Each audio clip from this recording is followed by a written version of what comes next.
Silence all cell phones. Meetings are televised every day on Channel 2 at 6 p.m. and also at midnight, and also available for viewing on YouTube. At this time, we'll have the Pledge of Allegiance, followed by silent meditation.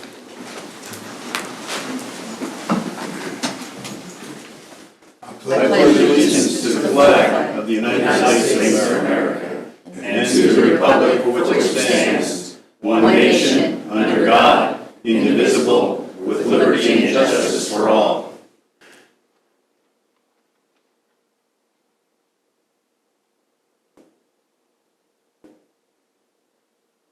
Amen.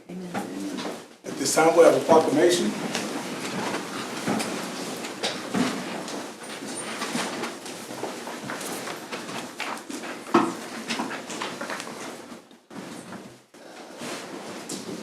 This proclamation will be for Wagga Wagga Week.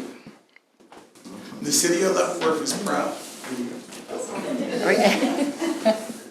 The city of Leavenworth is proud and honored to welcome the 2023 Quest winners, Kate Pavir, Miss Wagga Wagga, and Haley Birkinshaw, Community Princess, to the city of Leavenworth.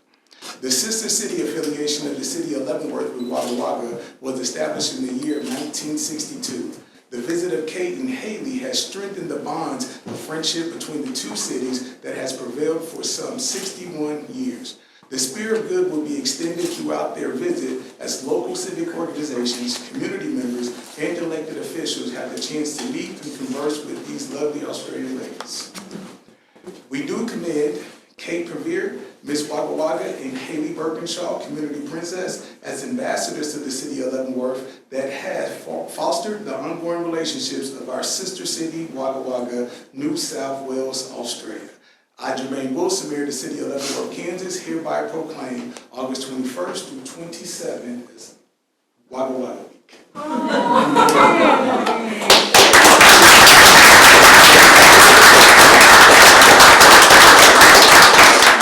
Please feel free to say a few words. Wow. First of all, thank you very much for inviting us here to the beautiful city of Leavenworth. We've already been absolutely blown away by the hospitality that we've been shown, and we're very humbled to play just a small part in a very important history that is the sister city relationships, and especially between Leavenworth and Wagga. So thank you very much. We definitely didn't expect Wagga Wagga Week, but very, very excited to be a part of that. Thank you.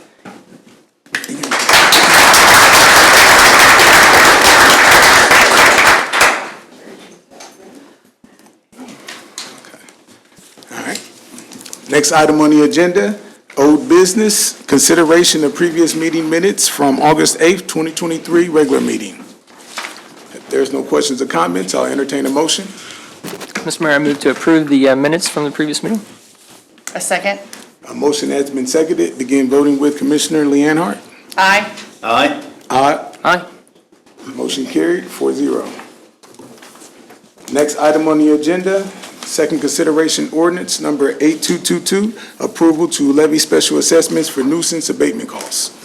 Mr. Mayor and Commission, this item will be handled by Sarah Bodenstein, our city clerk. Mr. Mayor and Commissioners, before you tonight for second consideration is the ordinance for special assessments for unpaid nuisance abatements. I will add that since publication of the agenda, we have received an additional 6 payments, so that has brought the total number down, which is great. But the item before you is for a roll call vote to approve the ordinance. Any questions or comments? This requires a roll call, starting with Commissioner Martin. Aye. Aye. Aye. Aye. Vote passed, 4-0. Next item on the agenda, new business. This is open to anyone in the public that wishes to address the commission to discuss any items that is not on the agenda. Did we have anyone sign up? Yeah. Okay. Next item on the agenda, public hearing exceeding of the revenue neutral rate. Motion to open a public meeting. So moved. Second. Motion has been seconded. Begin voting with Commissioner Martin. Aye. Aye. Aye. Aye. We are now into a public meeting, public hearing. Mr. Mayor and Commission, I do have a staff presentation before we get into the citizen comments, closing the public hearing and then considering the resolution. So this is the public hearing to exceed the revenue neutral rate. So I guess the question is, why are we here? Starting on June 20th, when I presented the city-supported budget for 2022 and the capital improvements 5-year budget, the proposal was for a revenue neutral city-supported budget. Subsequent public meetings, June 30th, City Commission day-long budget hearings, July 11th, follow-up to discuss LCDC and Main Street, July 18th to discuss final determination on Main Street, as well as the budget that's been published on the city's website and available at the city clerk's office, includes a 2.688 mil reduction in city-supported services, which is revenue neutral. From the beginning to today, it remains the case that the city-supported mill levy is revenue neutral. So why are we here? Two reasons. The first one is a bit of a technical reason. Every year, there is a percentage of property taxes that are delinquent. To get down into the weeds, and it does get this far, last year, 1.463115% of property taxes were delinquent. So that's the forecast that we used for the year before. If a few more people are delinquent, the city would collect a little bit less. If one more person paid their property taxes, the city could receive $10, $12, $15, $20 more, and we would exceed revenue neutral. So because we're 2.688 all the way out to the 10th, 100th, 1,000th decimal, because of the delinquency rate, we have to hold this. The second reason is because the city levies property taxes on behalf of the Leavenworth Public Library.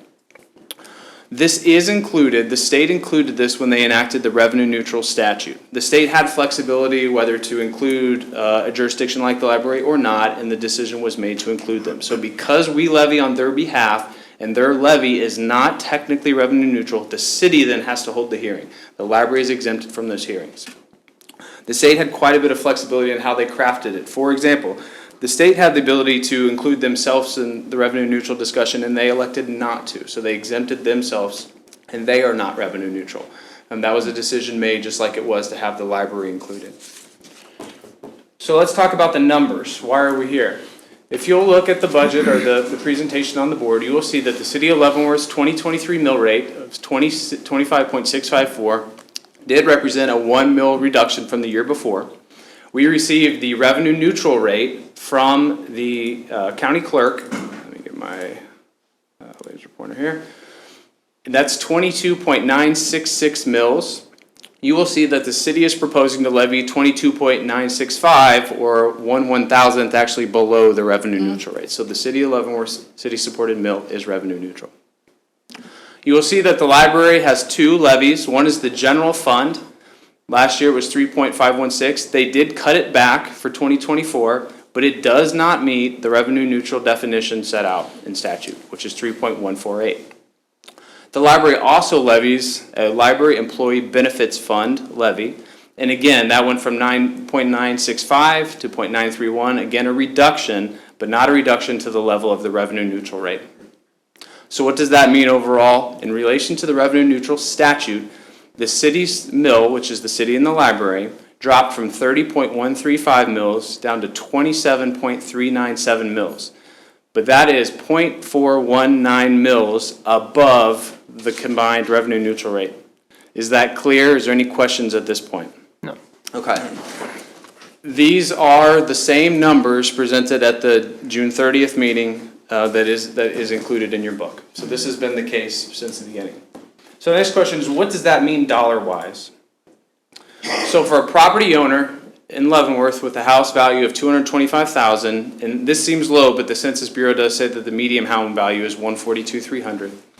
It means $10.84 a year or 90 cents a month. So that means the city of Leavenworth would collect from somebody with a $225,000 house 90 cents more a month in 2024, and that would be passed on to the library, not the city of Leavenworth. Is that clear? Yeah. Okay. So, since we're talking so much about the library, why does the city levy for the library? The library is not empowered by statute to levy on their own. So 37 years ago, in 1986, the city of Leavenworth passed Charter Ordinance 29, whereby the city determined that it would levy on behalf of the library and set a cap in 1986 of 3.75 mils for operations. That is the cap that is in place today, and it has not increased since June 10th of 1986.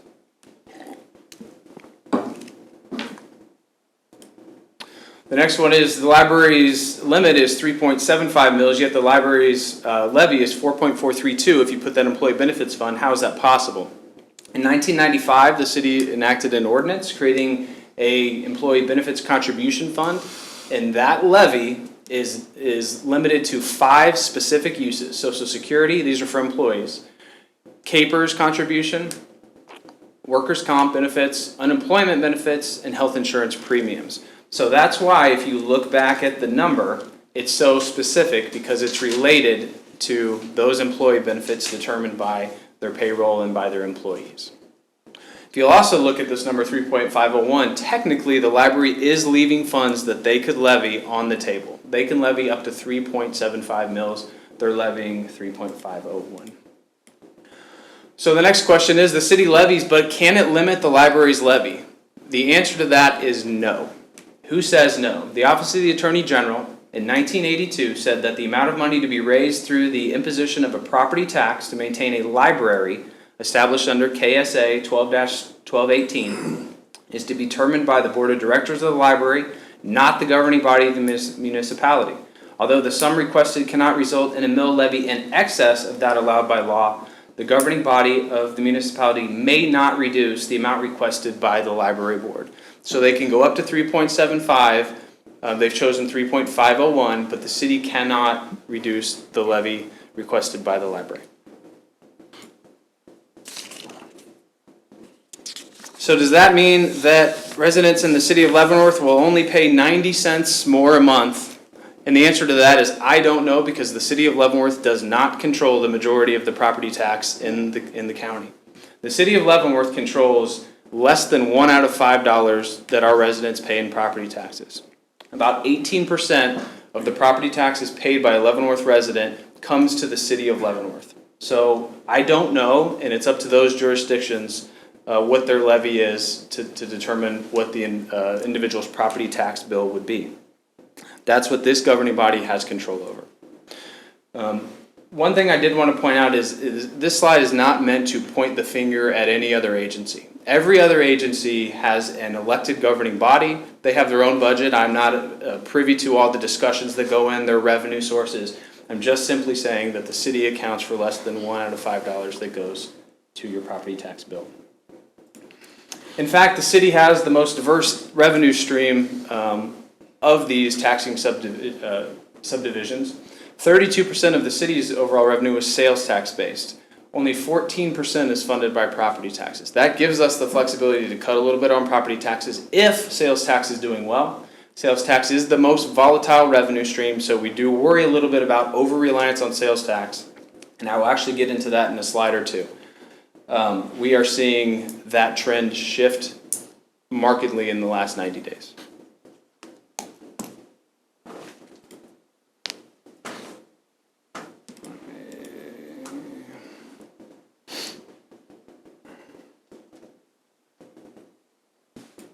Okay.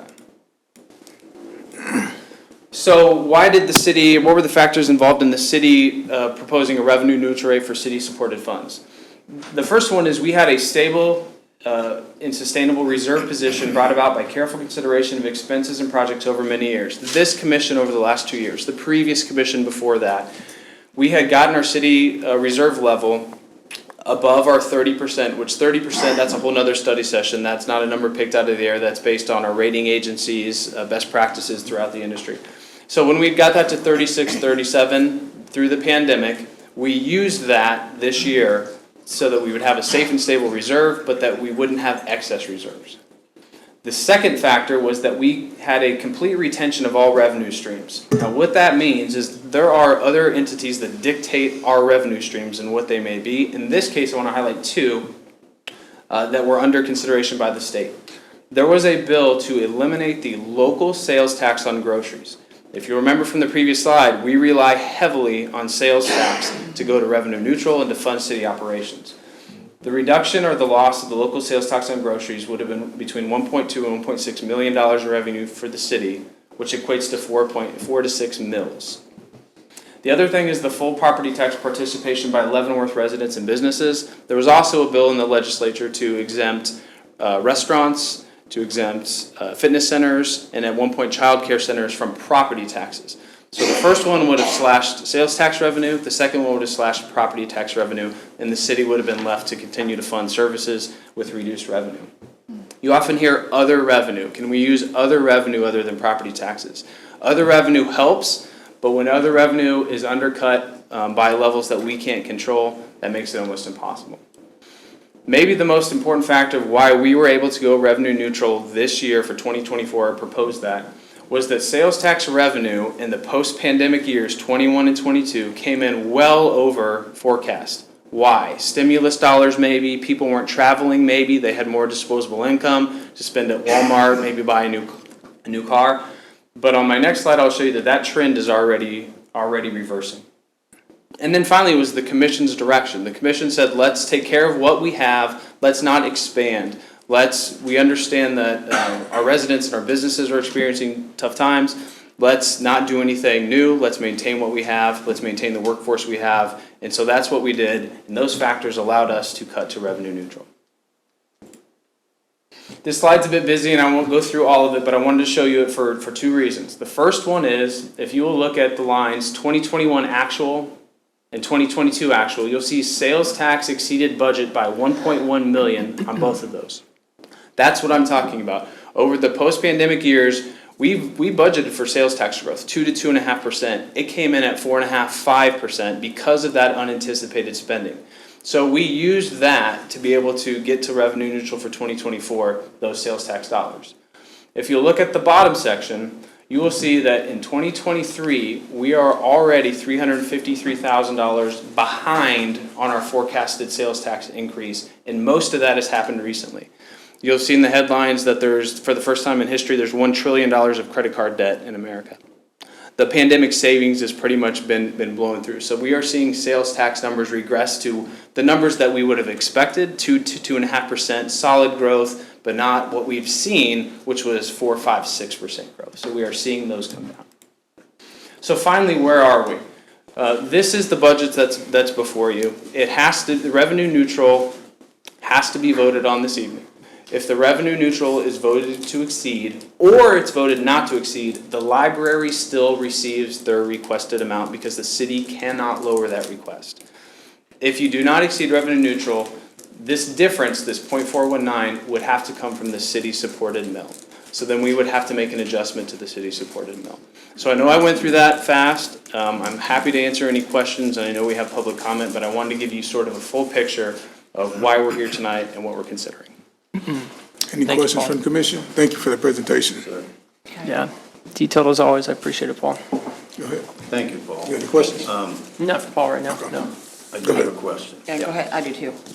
Understanding we cannot demand that the library lower their mill, can we request it? I'll say two things on that. The first one is the library presented their mill proposal on June 30th, and we have not asked in the last 2 months for them to do that. The second part is I'll say is absolutely you can, but you have to vote on revenue neutral tonight. So you can ask them, you could exceed and then request that they come up with all of it or some portion, and then it would be up to the library if they wanted to. They can always reduce from what they asked for. They and the city cannot exceed what's been sent out for notification. And Paul, to that point, we could also, if we voted against, we could still ask them to come down. Yeah, you could absolutely request that they come down. If they did, great. If they didn't, it would then have to be reduced from the city-supported mill. Okay. How much is that in dollars?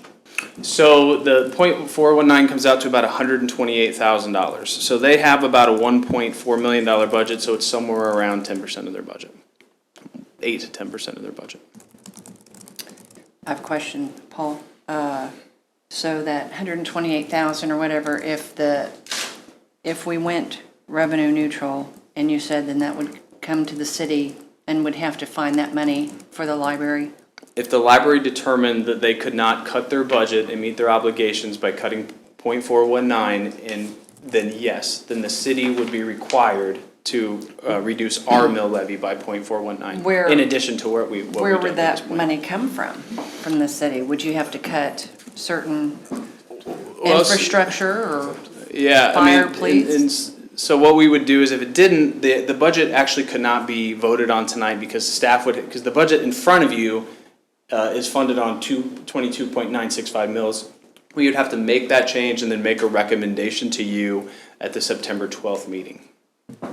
If it was Correct. revenue neutral. That's correct. And so the timeline, the deadlines has to be September 12th regardless. Yeah, so it'll make it easy based, after tonight, the budget can either be voted on tonight as it is, if the revenue exceeding passes. If it fails, then the budget with that reduction would come back before the commission on September 12th. And that would be the last time, because at that point, we're running up against you reserve one more budget before you're statutorily required to get it to the county clerk's office. I don't want to speak for anybody in the commission here, and not everybody's thoughts are my thoughts, but to Commissioner Leonhard's question, where would the money come from? If we have to cut .419 out of our budget, you can start with my compensation. That's how I feel about it. It's a small donation, but yeah, you can take mine too. Well, it's actually set by ordinance, so that it's a lot more, it's a little more complicated than that. Yeah. We can, well, it would be that. I'll pay it too, I'll pay it too. It would mean. No, and it's no pressure on anybody, but I'm just like, Yeah. you guys did a great job, and Roberta, oh my goodness, like, I don't want your secret getting out that you work for us, okay? Because it's great, and I love the 10-year plan out there. You guys nailed it on the budget. It's, if it wasn't the library, I mean, and everybody loves the library. It provides a great resource to the city. Shoot, we're just working on asphalt over there, right? So, Right. And they you know. have a strategic plan that they got a lot of surveys back from the public of what is, needed for them to improve, because it's been, the late 80s that was Right. moved there. They're doing great work for the And- public. They are. I would disagree with your use of the word needed. The Well- library is full of a whole lot of things that they want. Well, no, okay. It's not what they want, because they did the survey for the comprehensive plan, and they got back Yeah. from the public what the What- public wants for their Exactly. city library. Yep, So it's not, it's not the library employees sitting there No, going, no. oh, I want this and this, there's No, people no, that said, I hey, understand what we you're want our saying. updated library The like people want maybe some other more. place. That's right. I understand. Yeah, we're good, we're good, we're good. I think the bind we get in is, I mean, you said it, Paul, we've had that ordinance with the library since 37 years now this year? It's been in place for a while, and, okay, but I don't know that, maybe even the library would be more free if they weren't underneath the city's umbrella, and the taxpayers could decide how much money they want to give to them. I don't know what that would look like, but. They are a city library under Kansas statute, and that governs a lot of how city libraries are run. They are currently, but they wouldn't have to be going forward if the commission decided another avenue. I'm just asking. I mean, perhaps a separate library district could be formed in some way. That'd be a whole voting process. No, it's just a question right now, more of, possibilities, because like I said, the city's good on, this year to not exceed. And that's what I hate about that. And like you said, we're in a bind because, we can't make the library do anything different. No matter how good, we could have a tax cut with the current structure, but depending on what they did, we could actually still exceed revenue neutral. Right, and to be fair, we did reach revenue neutral basically on sales tax and reserves, which Correct. they have neither of. They are almost fully funded by property tax. And by reducing the city's mills any more than what it is now, that would affect the investment that we're making off in our staff employees, correct? I mean, that's subjective. Okay. We would just have to make an adjustment somewhere. Okay, Yeah. yeah. Like I said, I know the goal for the city was to definitely go revenue Commission would neutral. provide some direction on what programs you want to see cut. Yeah, I think we're barely getting by, and I just love the fact that we did just make an investment off into the city staff with increasing their salaries in order to make, us more competitive with other surrounding cities when it comes to providing services. And so I Agree. think the city has done a great job, and on top of that, still been able to, reduce the mills and And go I- revenue neutral. I totally Yeah. agree. I mean, they did a good job of hitting a good target, which was different, than some previous years and everything like that. And so, no squabbles, this year with the city budget.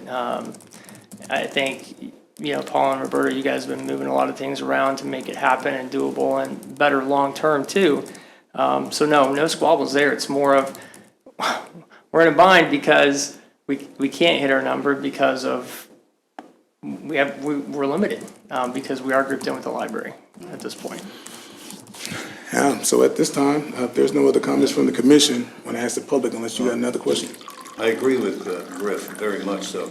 Many of those folks sitting along the back wall and even in the side here, you know, and Roberta and you have worked your tushes off, Yep.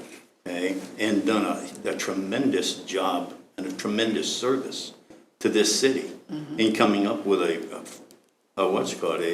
budget that not only provides for the employees, but also provides for the city, you know? And so I really thank all of you for working your tushes off. Well, and in a highly inflationary environment, to stay steady while costs continue to go up. But like you just pointed out, Paul, consumer spending is starting to trend down. And I don't think it's because people have more money in their pockets right now. You know, car payments are over $1,000 a month in some cases right now. And people aren't seeing their income go up the same rate. And a lot of folks, I had somebody comment to me the other day, like, you know,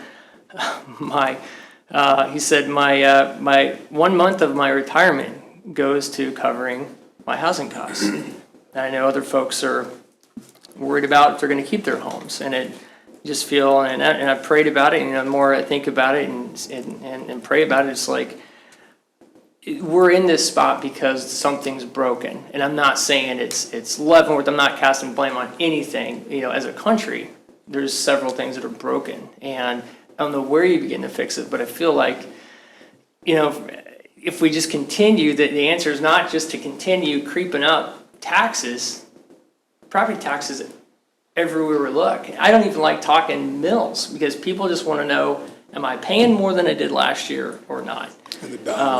Yeah. And so, and you know, the Martin household feels it too. things are, you know, continue to go up. And I don't know, we're all talking about sustainability as a country right now. This is not sustainable. It's not. As minor as it might be, and there's always a great reason why we need to up it just a little bit more, always, just a little bit more. And you look over the years, I mean, look at where we've come from. It is out of control. I don't believe Leavenworth can fix it for everybody. But we can also, I believe we can lead by example. And, you know, I don't know what the long-term solution is. I'll say that right now. I know the challenges we would be faced with if we maintain revenue neutral and if we didn't pass this to exceed. I know what that can mean for us a little bit more long-term. You've done a good job pointing that out, Paul. But, you know, but overall, still folks are, when they're worried about whether or not they're going to stay in their house or if they can afford it and what that looks like. I had somebody comment to me, they're like, you know, my income has to be revenue neutral. It's fixed. It stays the same. And I don't know. These are my thoughts. I'm just sounding like a broken record right now, but I just feel really strongly about it. And you know, I wasn't even sure. I was torn on things back and forth earlier on because you guys did a good job of really re-navigating and showing some mill reductions over the next 10 years, which I think is great, ways that we can do that. So like I said, I just want to say it again, I don't have a long-term solution, but it's broken now and continuing down the road that we've been on for a while. I don't see how that's going to make anything better for anybody here in Leavenworth, especially since we're already seeing the consumer spending go down. We had a record number of 401k withdrawals. The last one, let's say, is the last couple months or quarter for hardship withdrawals. People are feeling it. They're feeling the pinch on the dollar right now. It continues to go down, value of the dollar. So that's again, everybody's going to decide what they're going to decide tonight, and I definitely want to hear from anybody that has any comment. But I appreciate you listening. So at this time, anyone from the public wish to address the commission? Ask that you come up to the podium, state your name and your address, please.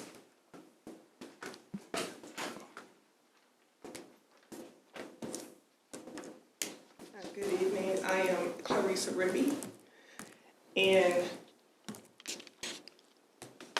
I've only been a resident of Leavenworth since August 2021, so 2 years. When we bought our house, from the time we bought our house to now, our house has been assessed upward over almost $37,000. And our property tax has gone up over $1,000. Of course, we live in an older home. It's a decent home. But what I don't understand is when I look at the tax bill, there, like for the school district, it says other. It started at 12% or so, and it jumped up to over 40% increase. So I'm trying to figure out, like you were saying, something is broken. We buy a house here in Leavenworth. We work hard to keep it up, presentable, and we're paying all these taxes for what? If I had a budget and it said other, and it went up over 40%, up to 40%, I don't think you all would be happy with that if it just said other. I want to know where my money is going. I don't have children in the school district, right? And that's okay. I'm an educator or a former educator. I understand the needs of school districts, but I won't accept other as a reason for increasing my taxes upward to 40%. So I hear what you're saying as far as the library, what their needs are, and so forth. All I'm asking is, you answer my why. Where is my money actually going? I work hard, my husband works hard. We pay our taxes on time, lots of it, every year. I want to know. I'm not like saying you can tell me if you want to. No, I want to know where my money's going. If you're going to assess my home over $30,000 in just 2 years, It may be valuable, and I know we don't get it back and forth. Yeah. The city has nothing to do with assessments. Property valuation, no. Assessments are set by state statute and done by the county appraiser. The city has zero to do with the assessment value of your home, nor do we have anything to do with the school district. The city, these four people of five, control one thing, and that's this city Leavenworth line item.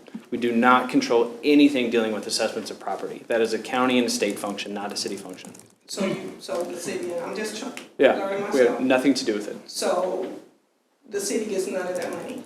The city has nothing to do with setting the value of your property. That is completely independent of the city of Leavenworth. We get, 100%. State and county to assess the evaluation. they assess, and then we have to deal with how that money is gonna be spent, the property tax that comes in, where it's gonna be divided, like how it's gonna be used. About 18% comes to the city. Yeah, so we are a taxing entity based off of, valuations and everything like that. And I don't wanna get off track, Sure. Paul, so keep me in mind, Sure. on that, but, we still have to decide how much money goes back, what it looks like, and how much you're gonna pay. So the state said, hey, you're gonna owe this much, depending on how much we levy, is depending on what we decide for the budget, and so what you'll actually feel, on your side. For the city portion. So we do not assess, but we can still control some of the impact that you'll feel on your wallet. Okay. And the services we're providing you is the police, fire, safety, parks, recreation, library, all of those services. That comes directly from the city. Infrastructure, Infrastructure and all of streets, those yeah. things. And it is messed up at the state level, I'm telling you that Yes. right now. I'm tired of finding out, well, it's gray. Well, there's formulas. That's messed up, and it needs to be fixed. So who does she call to figure that out? Who's that? When I find out, State I can let you know. Be a state representative. To contact Yeah. if it's state. Oh, so hold on, just so we don't get out of order. Yeah. Each person each person has an opportunity to speak, and we ask that we do keep the comments to limited to 3 minutes. I should have addressed that early on, so that's my apologies. But ma'am, you are more than welcome to come up to the podium and talk as well. And this is open to anyone, and so I should have stated that before, so I apologize. If you're done talking. Yes, I just have ma'am. one more thing. Yes, ma'am, go ahead. Just a comment. Yes, ma'am, go ahead. When we moved here last year, I don't think I was in the house more than 48 hours, and 2 individuals showed up in my house with clipboards saying they were from the assessor's office, didn't show me ID, anything, and literally were trying to walk into my house, and I stopped them from coming in. Oh, wow, yeah, that shouldn't Right. happen. And I was like, whoa, wait a minute, what are you doing? And they was like, we're from the assessor's office. I said, I don't know who you are, I don't see any ID, you know, what are you doing? And the gentleman was like, oh yeah, oh, I'm sorry. So he reaches in his shirt, pulls out his ID, and I was like, okay. And the lady that was with him was upset with me because I wouldn't let her, she wanted to come into the house and look throughout the house. I had never heard of anything like that before. And again, that's all the county Yeah, assessors. that's- Okay. Yeah, not the city of All Leavenworth. right, yeah, I just wanted you all to be aware that it was happening, Yes, ma'am. right? Okay, thank you so much. Appreciate you, Thank ma'am. you. Thank you for your Thank time. you. Appreciate it. Yes, ma'am. Go ahead. Appreciate you. So my name is Mara D. Herrera and I live on Olive Street. I've been there for 17 years. My rates have also just doubled up like hers did. So who do I call when it goes to the state level? If you can give me some numbers or contact on who we need to call about that. Then the other question is, why can't we get some of this revenue coming in by raising our sales tax a little bit more so everybody feels it? Not just the homeowners or the city employees or whatever. So sales tax, I'd yeah. even be willing to go up another %. I have no problem with that because everybody's paying for it then. And everybody drives on the roads, everybody participates in the park, everybody goes to school, everybody benefits from the library. So it would be cost-effective citywide if everybody has to pay just a smidge more on sales. And Go ahead. we are tapped out. The state sets the city's sales tax at 2% and the county's at 1%. And we are at 2% on the local city. And so we cannot levy any more sales tax in the city of Leavenworth for the city budget. So Going- sales tax is capped, sorry. Sales tax is capped. But the state can screw our insurance, or our houses and everything else all they want. Yeah, so the state legislature sets the formulas that are used to appraise properties, and then the county appraiser uses those state statutes to appraise properties. So it would have to be changed by the formula used by the county appraiser's office, and that is set by the state legislature. That's your Kansas House and your Kansas Senate. That's who sets the formula to assess property in the state of Kansas. The assessment rates are set forth in the Kansas Constitution. Now, So so it's the state representatives that you definitely want to reach out to. Our senators, our Gotcha. state representatives, those are the ones that we definitely want to address. Election time is coming up. That's one of the things that should be That's the number fair. one topic. That's fair. Thank you. Thank you. Thank you, ma'am. Appreciate it. Okay, I know you've already addressed all the issues that taxing. Yes, Okay, ma'am. I bought my house, $55,000. It's saying that it's worth, Your name, please, ma'am? Mary Bergman on Second Avenue. Okay. And it's saying on my tax thing that it's worth thousands of dollars. Okay, I'm disabled, retired, fixed income, I'm sucking off my IRA, I might not have enough money left over to pay my taxes. What do you do then? I'm on the street. Wasn't there other states that are freezing senior citizens, 65 and older's taxes? Can they find out a way to do this for us? The taxes are eating me out of house and home. I've got to ignore my house repairs. My street is okay. You know, it could use paving, everyone could, but I don't have any potholes around my road or anything.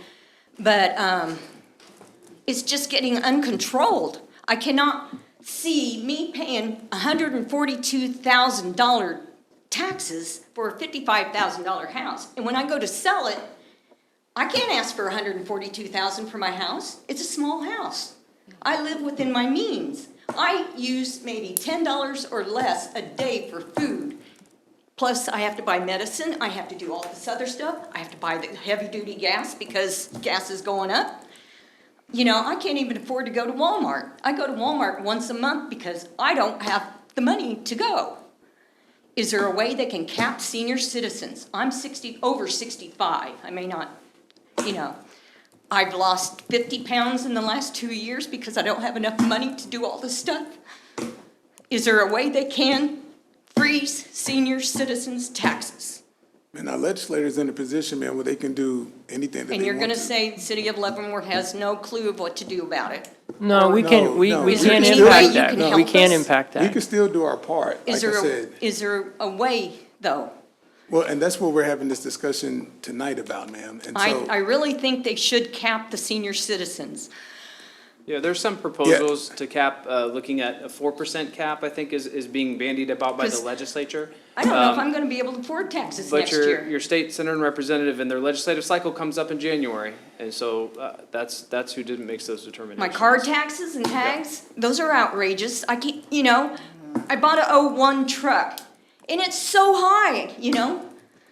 It's just a bare, it doesn't even have air conditioning in it. And they're charging me a lot for the taxes, property taxes. You know, then I got my house taxes. You're eating me out of house and home with taxes. Raise the sales tax again and let the other people. I have no children, I only got a small dog, and she don't eat much. She eats whatever I don't. I share my food with her, but, you know, it's getting outrageous. We need to cap the senior citizens. I know the younger people need it too, but I worked myself to death almost. I almost died because I worked so hard. I'm just lucky that I have a little bit of sensibility to me. understand, ma'am. But I put in over 40 years worth of work, and I'm tired of working. I can't afford to go back again. Just to pay taxes. I refuse to pay taxes over, you know, losing my house.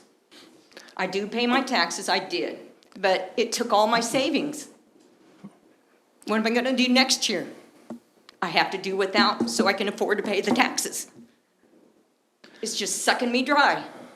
I'm sure other people are feeling just like I am, but, you know, I can't help it. I have to say something. Ma'am, I appreciate you saying something. I'm going to say it again. The system is broken. We have some good men and women in the House and Senate.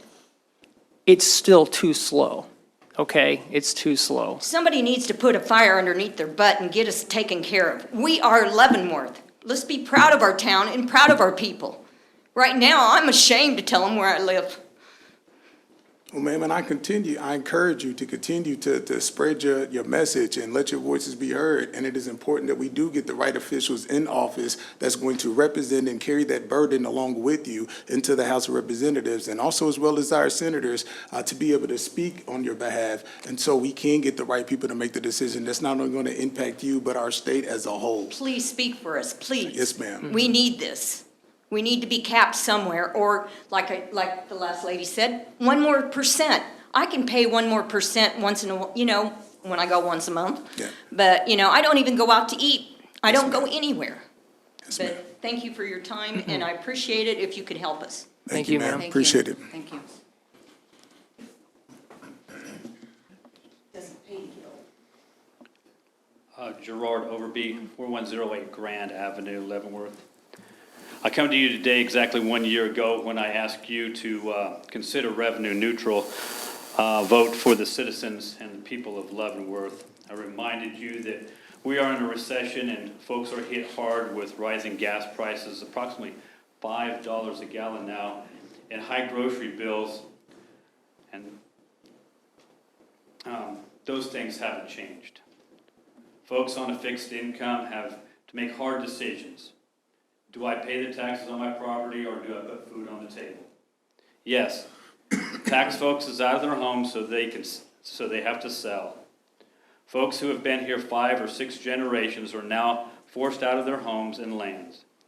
I asked you last year to return to revenue neutral and use some of the $18 million of combined ARPA and reserve funds to fund the budget. But 2 commissioners did not want to hear any options. And that's why we're here tonight. Maybe May I remind you and remind everyone that that was not an election year for the commissioners. So spend, spend, spend. This year is an election year, and all of a sudden, we're meeting revenue neutral. The city's coming up with revenue neutral and, to pay the budget. And the ARPA funds are obligated. But I'll bet that 3 commissioners will vote to exceed the revenue neutral rate again. And that's why we're here. They just can't keep their hands out of our pockets. Fees are going up for everything. And the commission believes that as taxpayers, you must have additional skin in the game, as a 14% rise in your property tax is not enough. We pay income tax, sales tax, property tax, and other taxes. There's ad valorem tax that you can't seem to get from the state, but you want me to pay more tax. Hey, I can pay the tax. I don't like it, but I can pay my tax. A lot of folks, including some people working in the city, cannot.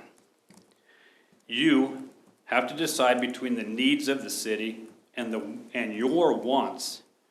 You might want a new park trail, but you don't need it. You might want a splash pad, but you don't need it. You might want public transportation, but you don't need it. People might want trash bags, but you don't need them.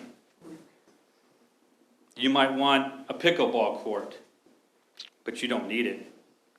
I would suggest that you place a line in the budget to save for these projects that you want.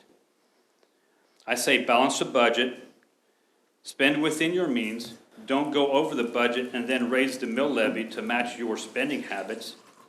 Vote on revenue neutral and let the city get back on a solid fiscal grounds.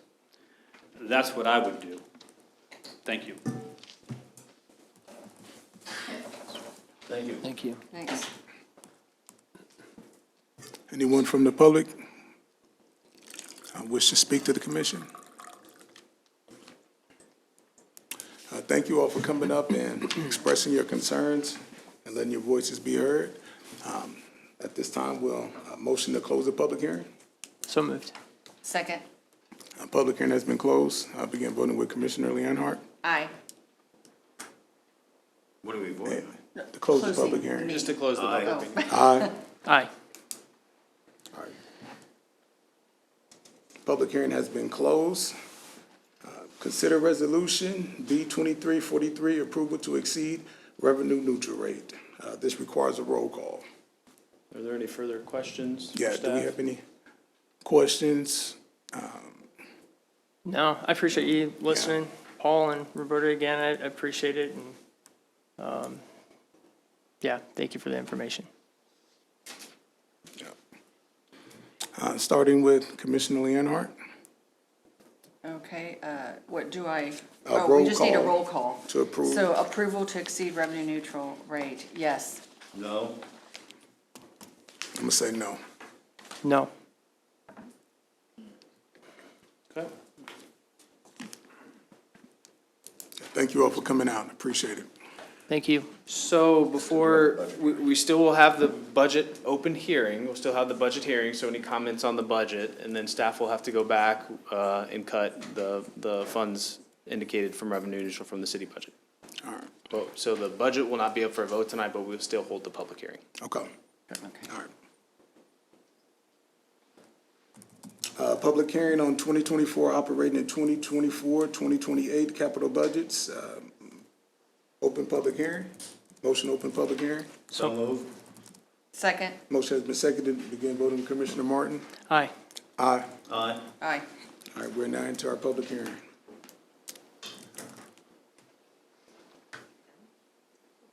Staff presentation. At this point, with no budget before you, the presentations from June 20th, June 30th, July 11th, July 18th stand. The budget's been online for about 2 months, so I have no other comments on the budget unless there are any questions. Any comments from the public regarding the budget? Not? All right. Comments from the commissioner? No? Motion to close the public hearing. So moved. All right. Second? Has been seconded. Begin voting with Commissioner Leonhardt. Aye. Aye. Aye. Aye. Close public hearing. Adopt the 2024 So operating. I would probably recommend Go ahead. that you move in some way to have this matter Tabled. tabled until Okay. September 12th, at Okay. which time a final budget would be presented. If you want, you can just say so moved. Anybody? So move. Second. All in favor, aye. Aye. Aye. Aye. Aye. Pass 4-0. Public hearing waiver of distance requirement temporary liquor permit at St. Joseph Church. It's be handled by Sarah Bodensteiner, the city clerk. So for the third time tonight, we do need to open another public hearing. Oh, We do. Motion to open the public hearing. Second. Second.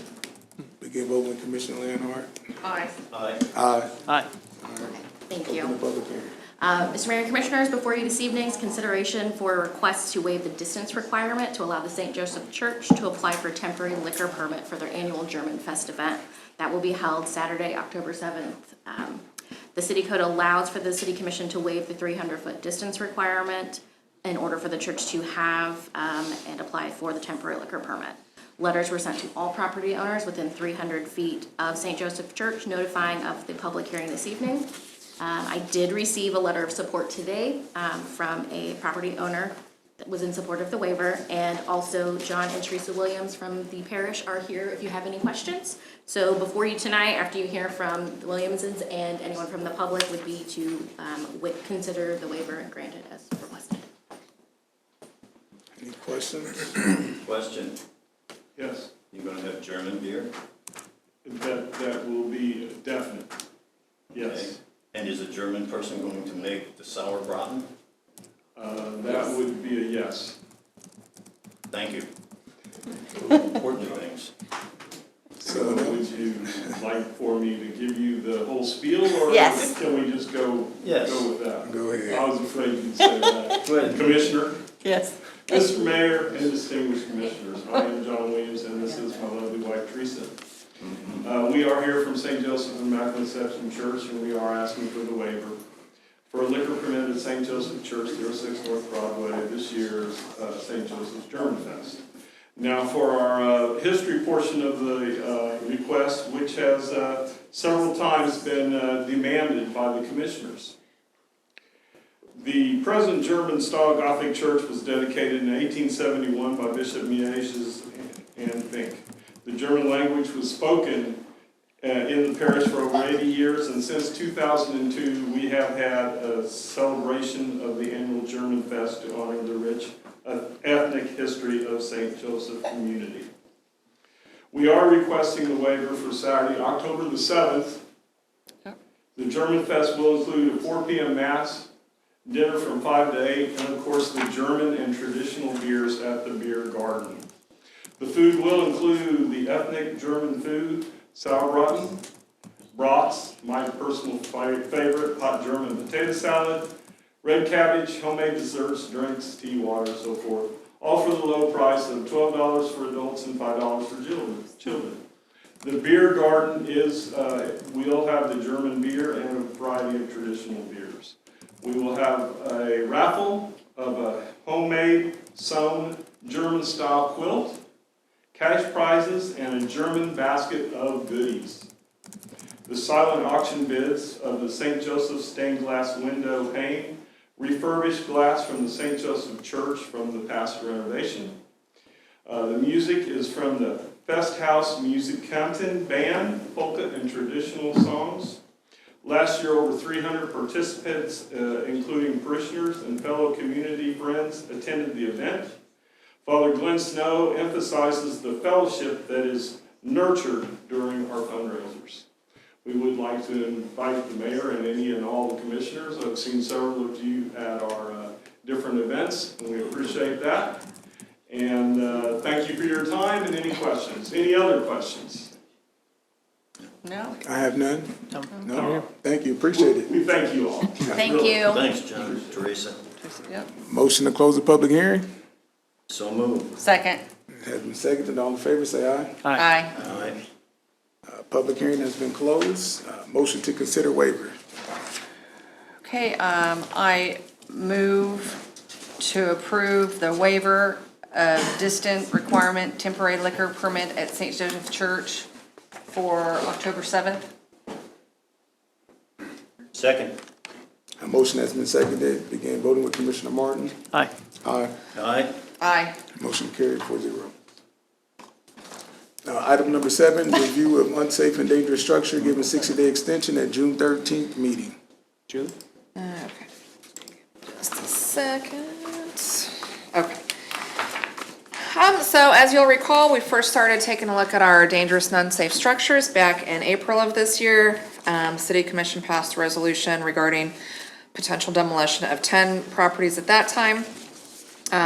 On that date, the commission voted to grant a 60-day extension to 5 properties. These 2 properties we're gonna look at in June were given an additional 60-day extension, so we're just gonna take a look at those 2 and have an update on those. The first is 200 Osage Street.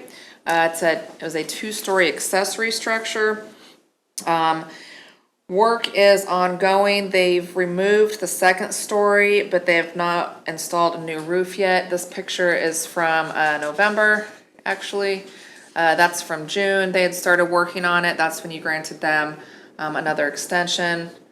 And this is as of today. They've got kind of their pile of debris there. They are working on it. They kind of, I think, pulled the 2nd story down. They have permits on it. They are working. It's ongoing. So again, they have not quite reached the end of that, but there's kind of a side view. You can see that the 2nd story is gone. That was the most dangerous part of it. And they've indicated that they intend to just kind of keep this as a 1-story accessory structure. So they're slowly but surely getting there. The next one is 229 Osage Street. There has been no change from June as of this morning. This was actually a fire structure. It was damaged mainly in the back of the house. This picture is from November. There's from the back in November. This is in June. You can see they had started working. They did have building permits pulled. We're ongoing work on that as of June. And then this is as of today. There has been no change or no further progress from June. And I will also note that staff has had no contact from either of the property owners on either of these. So, as always, your options on these are a motion to remove the properties from the demolition list if you feel that sufficient progress has been made. Motion to grant an extension to complete the repairs that are needed, or to direct staff to proceed with demolition of the properties. Well, questions or comments from the commission? Is there any way to, since they've already started, gotten some progress rolling, I mean, can we, which is, 100% better than, what it was as far as progress goes, is there a way to, put a time limit on? Extend the extension. Right, so if you remove Based it off from of- the demolition, I think you want to grant an extension so they finish everything. Correct. And if you remove it from demolition, Then they could then. potentially So- stop. The process. Yeah, Yeah. Attorney Waters can correct me if I'm Okay. wrong, but the commission has already, basically voted to move forward with demolition. Oh. They're just currently working under an extension.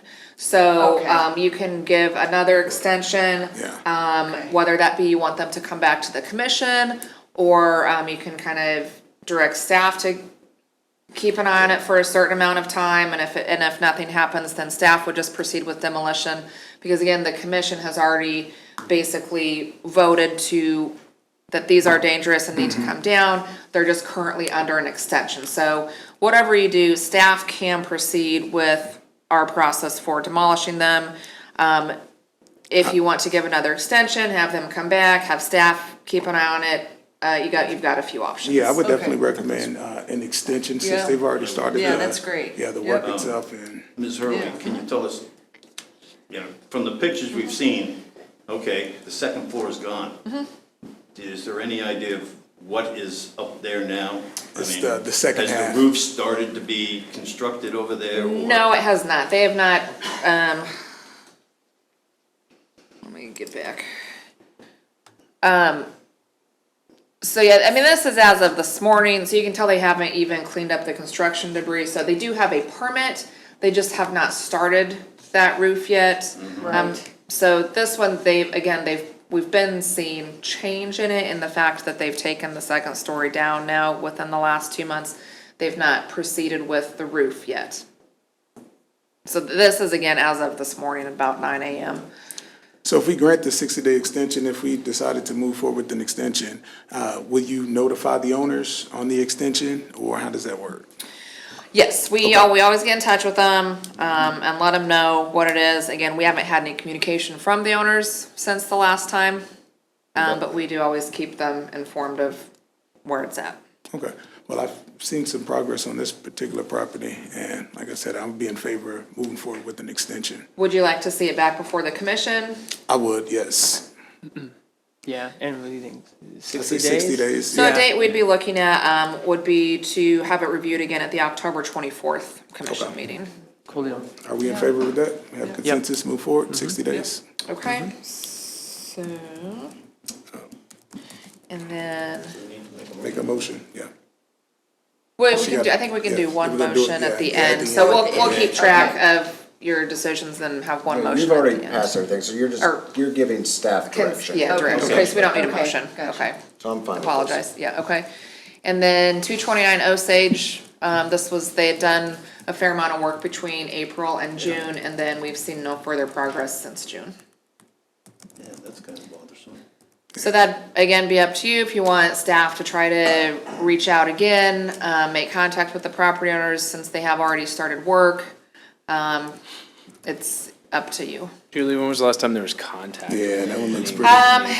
It hasn't been since the June meeting. I'd have to look in the file, but at some point between April and June. Is the last contact? you said? Yes. Can we give them 30 days to be in contact? Well, we want to keep them all consistent, Yeah. so it's not like. Yeah, so I would say if you wanna look at giving this one some more time, have this one also come back at the October 24th meeting, and staff, like usual, will, go to our best effort to make contact with the property owners and see what we can do. Okay, yeah. At some point, we Yeah, we do have gotta to move forward. move forward. I mean, I think what we don't realize is sometimes is these extensions are based off about 6 months of notification ahead of time. So the extensions are piled on top. So we're probably gonna close in on a year pretty quick since original notification, on these properties. And so just say if we did do the Yeah. extensions, there's no progress, then what do we? Then we start the process, which Okay. is disconnecting utilities and doing It's that. about So a it's 90-day Right. It's an additional process 90 from when we, days. cause just to give you an example, at the April meeting, there were a couple of properties that you voted to just proceed with demolition with, no extension. Those just came down within the last few weeks. It takes us that long, we have to do, because we do use CDBG federal money. There's a number of environmental reviews that we have to do for HUD guidelines, getting the utilities disconnected. We have to hire an environmental contractor to do asbestos inspection and abatement, because the majority of these properties have asbestos in them that has to be abated. It's a pretty lengthy process. We have to then put a bid package together for a demolition contractor, have that out to bid, give time, and then once we sign a contract, they have 30 days to get them down. It takes a minute. So I guess the question is, the 60-day extension, is that too long? And that's That's what I'm up to asking. you. If you could have them come back in about a month and Well, the see. last time you had a conversation with the people, when, And they were aware that we were discussing this Yeah. tonight, And just- so there's nobody here. Yeah, that's. I said. But it's certainly, 60 days puts it in line with the other one, for Yeah, staff, I'm it's okay really with that. irrelevant. I mean, Yeah. just- And then let's. Take a vote back Okay, at the same time. yep. Yeah. 60 days. So I move that we grant the 60-day extension on the demolition order to 200 Osage Street and 229 Osage Street. I don't think we need a motion. Second. so just, yeah, consensus. Yep, Oh, okay, okay. so we'll bring those both back, Well, then we don't need a October 24th. And then just a little bit of an update, I mentioned that we've had two that. A motion was made, so you Oh, might sorry. you might as well go through with it. Sorry. I'll second that. Yep, motion has been seconded, all in favor, say aye. Aye. Any opposed? None. 4-0. Okay, so we'll see him back in a couple of months. And then, the two that, we had demolished, 817 North 16th and 212 Olive. Again, that just happened within the last couple of weeks, and that was back in April that we decided to move forward on those, so that kind of gives you an idea. There were a few others that we're working with extensions, 1030 Miami. Staff's working with that owner, they're, intending to take it down themselves, they're dealing with some personal medical issues, so we've given them kind of a deadline on our own on that to get that down by the end of October. 612 North Second and 1028 Quincy. Those property owners both have signed remediation agreements and are working on those. And then, we've got 710 South 7th Street. That is, had an extension also from the commission. That property owner is intending to take that property down himself. He's doing a replat of his property, to reconfigure property lines to make it a little bit easier to rebuild on it. That plat has been filed and is going to the planning commission next month, so all of these we're seeing progress on. And again, just to kind of refresh, any that you've given extensions to, that means that you had voted to move forward with demolition. You're just allowing those property owners time to do some work before we take it down. But should work not happen, those can be taken down. So, Yep, thank you. okay, Thank you yep, so we'll see you much. back in a couple of months. Okay, Yes, thank ma'am. you. Thank you. Thank you. Next item on the agenda, number 9, consider supplemental design services for the Valley Street sidewalk. Number Oh, eight. One. Number 8. Oh, my bad. Number 8, consider approval of scope and fee for the downtown ADA intersection ramp project. This would be Brian Faust, the Director of Public Works.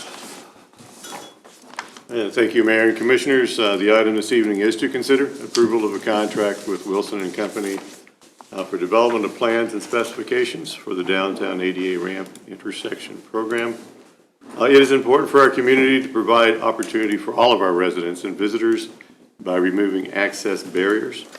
A number of businesses in our downtown have received requests and have worked to improve access to various buildings and shops. A transition plan for public infrastructure that works to remove similar barriers at our intersections is important and shows the city is doing its part to improve access. Intersection ramps in our downtown will be upgraded to meet current ADA PROAG, and PROAG stands for Public Rights-of-Way Accessibility Guidelines. I'll have some pictures here that kind of show some of the ones that do not meet current PROAG. These are in our downtown, and also I would like to add, we're not doing 4th Street as part of this. The 4th Street from Choctaw to Seneca will be improved with our 4th Street project in 2024. Another intersection, there's really no way for someone that has mobility issues to access this area. Similar to this one. This is an example, this is by the water office, of a good intersection, and this is when we're done with the project, this is what our intersections will look like. They will have truncated domes, which are detectable warning devices before you enter the public streets. And there's requirements as far as cross slope and longitudinal slope on all of these. The city requested a scope and fee from Wilson and Company for the design of approximately 100 ADA ramps in our downtown. The limits are Choctaw on the south, Seneca to the north, Esplanade on the east, and Broadway to the west. The cost will be funded with sidewalk and curb funds contained within the adopted CIP. The design is in an amount not to exceed $39,750. The actual replacement of the ramps will take place over a number of years. So we'll just work those in with the current budget. So like I said, it will take a number of years. Staff recommends approval of the contract with Wilson and Company for the downtown ADA ramp intersection ramp project and authorize the mayor to sign a contract in an amount not to exceed $39,750. And I'd be happy to answer your question. Mr. Mayor, just a couple comments. The city also, every 5 years, has to do what's called a Title VI review. So any entity that receives funds from KDOT has to do a Title VI review, and that shows the city is required to document its efforts for accessibility in the city of Leavenworth. Failure to do that or failure to meet the Title VI standards could result in no KDOT funding, could put you in jeopardy of that. In addition, I've been involved in a couple mediations with an individual alleging cities' violations of the Americans with Disabilities Act. In those mediations, they want to see your what's called an ADA transition plan. Your transition plan is the plan that you have in place. You don't have to construct it, but you have to have a plan in place to address impediments. So the question may be, why are we doing 100? A couple of different reasons. We've gotten a couple planning grants recently. We got the Safe Streets for All grant, and funding for those is required along with your plan. Funding is also given to shovel-ready projects. How do you have shovel-ready projects? You have them designed. So as we are able to get grant funding, project funding, individual funding, we'll have these 100 intersections available for design. Also be able to meet our Title VI obligations through KDOT and our ADA transition plan requirements through the Department of Justice. Appreciate it, Paul. Thank you. Any other questions or comments from the commissioners? No. Thank you, Mr. Falls. If there's nothing, I'll entertain a motion. I move to approve the contract with Wilson and Company for the downtown ADA intersection ramp project and authorize the mayor to sign a contract in the amount not to exceed $39,750. Second. A motion has been seconded. Begin voting with Commissioner Leonhardt. Aye. Aye. Aye. Aye. Motion carried, 4-0. Next item on the agenda, consider supplemental design services for the Violet Street sidewalk improvements. Back in March of 2022, the city submitted 2 Transportation Alternatives Grants, or TA grants, applications to KDOT for sidewalk and ADA improvements along Violet. One was from 10th to 20th, and the second one was 20th to 22nd. During the review process, KDOT requested that 2 projects be combined into 1 grant application. The Violet Street project was selected to receive federal grants from the TA program in July of 2022. The total estimated cost for the construction of the project is a little over $1.58 million, with a TA award for 80% of the construction, so $1.26. And the local share is about $316,000 or 20%. TA funding is only available for construction and construction inspection. The city is financially responsible for the preliminary engineering design, right-of-way and utility relocation, along with the 20% of construction match. The City Commission approved the original design contract with Bartlett and West Engineers for design services this past January in an amount of $198,666. Design is progressing and field check with city staff and KDOT is complete. As part of the field check, staff walked the entire site with KDOT and the consultant and identified a number of additional properties where easements are needed. If these easements are obtained, less retaining walls need to be built. And this would basically reduce the overall construction cost of the contract. But in the meantime, the trade-off is that there'll be more design cost to reduce the overall construction cost. Staff worked with Bartlett and West on their fee and arrived at a supplemental services amount of not to exceed $40,158. The majority of this cost, a little over $38,000, is for work associated with survey and legal descriptions for the additional 23 parcels that are needed. The total cost for design will increase from $198,666 to $238,824. The cost for the additional service is not to an exceed of $40,158 and will be funded with federal fund exchange dollars. Staff does recommend approval of the additional design services with Bartlett and West in the amount, again, not to exceed $40,158. Be happy to answer any questions you have. We'll track with the reduction of, retaining walls are usually some of the most expensive elements of a project, but the lack of requirements for some of these retaining walls, we'll track how much we save off that, and I bet we come pretty close to this design alternative. And again, the design contract is for not only the 10th to 20th, but also 20th to 22nd, which is a reconstruction of the roadway just on the north side of Henry Leavenworth Elementary. I appreciate it. Cool. Question? No. Question? No. If not, I'll entertain a motion. I move that we approve the additional design services with Bartlett and West for the Violet Street ADA and sidewalk upgrades project in an amount not to exceed $40,158. Second. Motion has been seconded. Begin voting with Commissioner Leonhardt. Aye. Aye. Aye. Aye. Motion carried 4-0. Next item on the agenda, first consideration ordinance to adopt standard traffic ordinance 50th edition. Mr. Mayor and Commissioners, the police department is before the governing body this evening asking for you to place an ordinance on first consideration to adopt the 50th edition of the standard traffic ordinance for Kansas cities for use by the city of Leavenworth. Every year, the League of Municipalities produces this document, and we've used it for many years. It establishes the police officer's authority to enforce basic traffic functions such as speeding. We've done that for many, many years. I've outlined just a very few small changes that took place from last year to this year. I think that's the lowest number I've ever seen in the many years I've been reviewing this. There's just a couple that's usually very small language changes. There's nothing earth-shattering in there that would cause anything. The penalties or definitions change, that thing, very, very small, minor changes. So I would ask you again to place an ordinance on first consideration that adopts the 50th edition of the standard traffic ordinance for Kansas cities for use by the city of Leavenworth Police Department. Any questions or comments? Yes, sir. Additional lighting equipment. You're talking about on a police car? No, it's Or are we typically, talking about in that one, I think it has to speed? do with, on a car, on a particular vehicle, lighting equipment. Sometimes it has to do with tow companies, they change lights on towing, that kind of thing, but not anything that's significant that we would be concerned about. Okay. Thank you. Yes, sir. Any other comments? No. Have you got a consensus to move forward? Yes. Yes. Yep. Thank you, Chief. Next item, first consideration ordinance to adopt Uniform Public Offense Code 39th edition. Yes, sir, same thing, Mr. Mayor and Commission. The police department's requesting the place an ordinance on first consideration that adopts the Uniform Public Offense Code for Kansas cities, which is the 39th edition.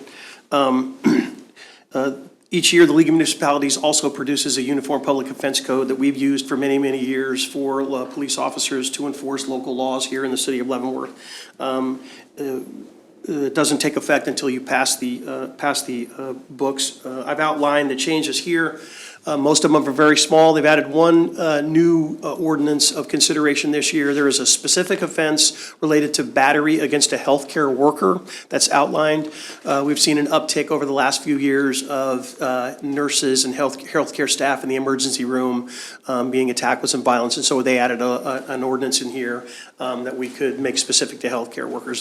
That's really probably the only significant thing. Everything else is fairly minor changes, nothing earth-shattering in there as well. And so I would ask you to adopt the 39th edition of the Uniform Public Offense Codes for the city of Leavenworth. Chief, just real quick, so we didn't have anything that covered that already? Or- So there's been a trend in the last 5 or 6 years. So regardless of what your status is, it's illegal for me to batter you, right? Sure. But we've, for some particular reason, we've identified specific categories that are effective. For example, teachers, that was the first one I saw several years ago. We saw an uptick in attacks on teachers by students, so they made battery against a school employee a specific ordinance.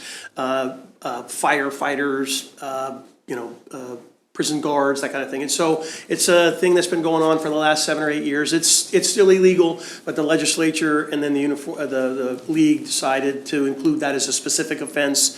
So I think it makes it a category in and of itself. Sometimes there are enhanced penalties for Right. those as well. Sometimes those come along with battery against whatever is a Okay, stiffer I was penalty like, than I'm battery sure it was against wrong before, somebody so, else. yeah, okay, yeah, thank you. Yes, yes. Anyone else have any comments? If not, consensus to move forward. Yes. Next item on the agenda, first consideration ordinance to adopt 2023 intersection traffic control device master index. Mr. Mayor, Commission, the city of Leavenworth has a philosophy of controlling each intersection within the city. There's a variety of options available, stop signs, four-way stops, traffic signals, and we adopt those every year. We bring it back to you once a year for consideration. There's been one change this year. We added intersection control to 20th Street and West Glen Court, which is the new subdivision that's going in out there. They added a stop sign, or they controlled that intersection. So we would ask you to reaffirm and pass the master control index so all of the intersections are reaffirmed and we can enforce if there's a violation there. Yeah, I'm good with that. Yep, appreciate it. Questions or comments? No. Consensus to move forward? Yes. Yes. Thank you, Chief. Yes, sir.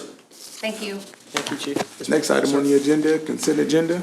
Commissioner Leonhardt. I move to approve claims for August 5th, 2023 through August 18th, 2023 in the amount of $596,411.55. Net amount for payroll number 16, effective August 11th, 2023 in the amount of $393,661.93. No police and fire pension. Second. Motion has been seconded. Begin voting with Commissioner Martin. Aye. Aye. Aye. Aye. Motion carried 4-0. That concludes our city commission meeting. At this time, we'd like to go around the table for any updates, starting with our city manager. Sure, Mr. Mayor, thank you. I just want to make a comment about refuse. School board asked me about it last night. So we were doing better, and we're still doing better. We have one start, a new one start, employee start, and we have another one potentially starting this week, but then this heat. So we got a little bit behind on Monday. We finished Monday's route this morning at about 8, so about an hour and a half to 2 hours later. We are mandating water breaks. We're also giving all supervisors full authority to pull a truck for a rest, shade, cooling down. So we're probably not going to put it out on Facebook. We may or may not. Your trash is probably going to be, as the week progresses, as we get 2 hours behind or 4 hours behind, it's probably going to be picked up the next day, but it will be. It's only going to get hotter. Hopefully next week is better. But there's really nothing we can do that'll jeopardize safety. So we're gonna do water breaks and mandatory breaks. Good. And we'll pick up the trash. We'll probably be able to finish on Friday. If not, they'll finish Saturday morning. But we just got to get through this week. So if you can just bear with us and the public can bear with us, then we can get through. Yeah. So I just want to make that note. And then finally, just a quick note: the project, speed control project north of the high school is out to bid, and we can potentially have it awarded next month. So it's on the street right now. Cool. Appreciate That's you. the traffic calming? Yes, sir. Thank you. Yeah, thank you. That's all I have. Commissioner Leonhardt. No comments at this time. Commissioner England. There's several things coming up over this weekend, and I hope many of you will partake of the festivities. The Casa Run is coming up, the Casa Superheroes Run is coming up. It's 5K, I believe. Are you going to participate? No, sir. Oh. I'll be there. I'll be there.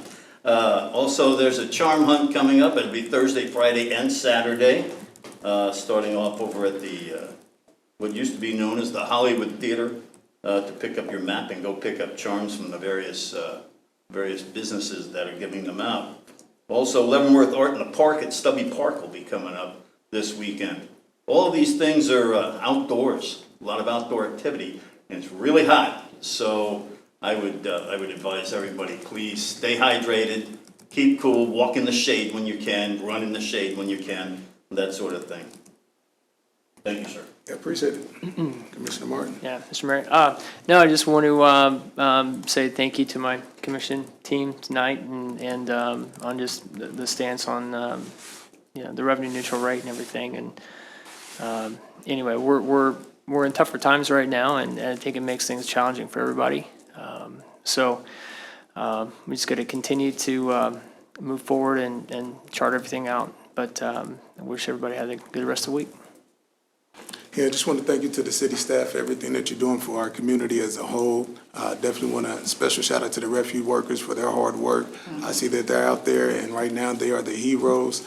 They are definitely meeting the needs of the city on the front line. So just want to say thank you to all, and also to the teachers and the students in their second week in school. I've heard some great things, and so just want us to continue to pray for everybody as a whole as a community.